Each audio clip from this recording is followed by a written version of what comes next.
I know you've been like a coil ready to explode here, or whatever that metaphor is. Give us your thoughts on the F1 finale and Oscar Piastri and McLaren. All right, into it. Let's start here. The final race of the year in Saudi Arabia. That was just yesterday. Didn't go our way, Duels. Oscar needed to finish first. He needed Laneboy Lando to finish sixth or worst.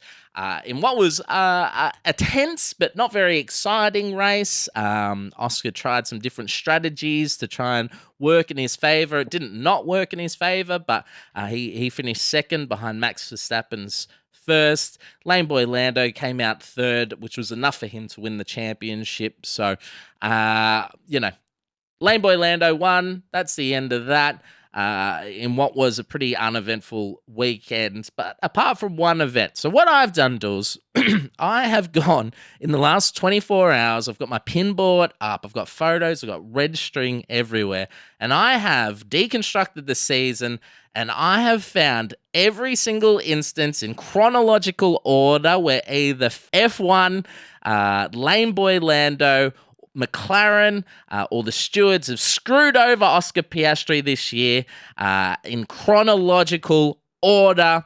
And if one of these things didn't happen, Oscar would be world champion. But once you see the amount of things that have gone against Oscar Piastri outside of his control, you will 100% agree with me that Oscar was screwed out of the F1 championships. It started on the 18th of May in 2025 at Imola, where Piastri qualified first. We've covered all of these on the pod. Qualifies first. McLaren decided to give him a two-stop strategy and pit him into traffic, basically gifting points to Laneboy Lando. Verstappen ends up winning that one. July 6th, the British Grand Prix in Silverstone. Oscar is given a 10-second penalty. 10 seconds for braking under a safety car, which we've seen other people do. 10 seconds, the biggest penalty you can get. Basically, all he did was jump on the brakes in sort of sketchy weather, and McLaren did absolutely nothing to fight back against that penalty. And also, if they were playing it fair, if it was, I'm telling you right now, if Lando got that 10-second penalty, they would have made Oscar swap spots. So there you go. There's another couple of points. The Hungary Grand Prix.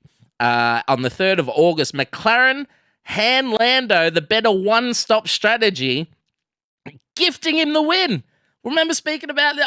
I was furious. You're incensed. I was incensed. A one-stop strategy. They gifted him a win. How many is that? That's 3 instances. We're not even halfway through. At Monza, McLaren instruct Piastri to give back second place to Lando because McLaren stuffed up a pit stop. That was the most egregious one. They pit Lando first, they stuff it up, and then basically, they pit him second, and then they make Oscar give him back the place, even though they had decided papaya rules state that a slow pit stop is a part of racing.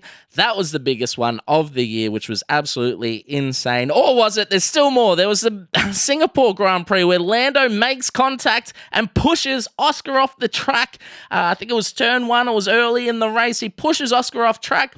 The McLaren come back to him and say Lando was trying to avoid contact, to which Oscar replies, if he has to avoid another car by crashing into his teammate, then that's pretty shit.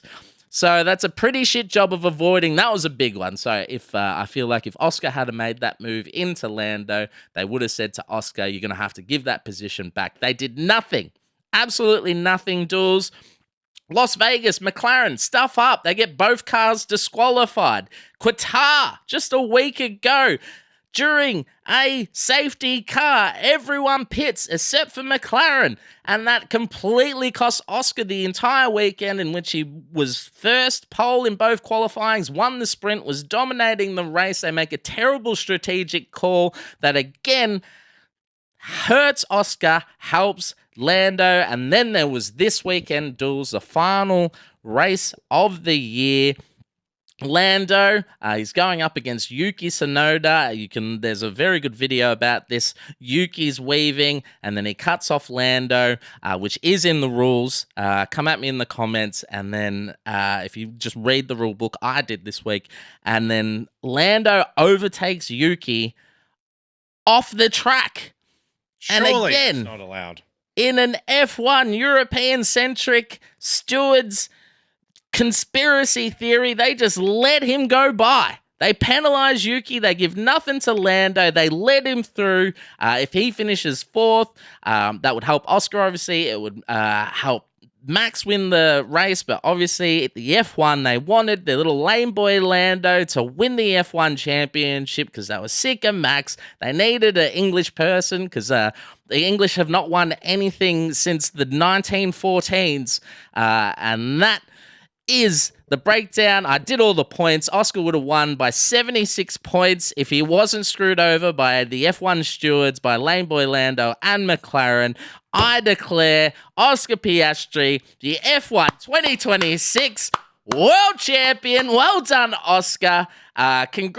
Congratulations to Oscar. Stuff everyone at McLaren. Did you see Lane Boy Lando crying like a little girl? He was crying, duels. He was crying because he knew he didn't deserve it, because he didn't earn anything. He was gifted everything. A little trust fund baby of F1. Not really. That's Stroll. But yeah, he was crying because he knew he didn't deserve it. That's why he was so sad. It was an absolute screw job. It's the biggest screw job since the Montreal screw job, where Bret Hart got ripped off his championship by Shawn Michaels and Vince McMahon. We haven't seen anything like it since 1997 when that happened. Jules, conspiracy. It's a conspiracy against our boy Oscar Piastri. I'm very, very disappointed in F1, disappointed in McLaren. But in my heart, in our minds, for all the Budgy Smugglers, the champion of the 2026 F1 will always be our boy Oscar Piastri. Well done, mate. That's my rant. Yep, that's a big rant.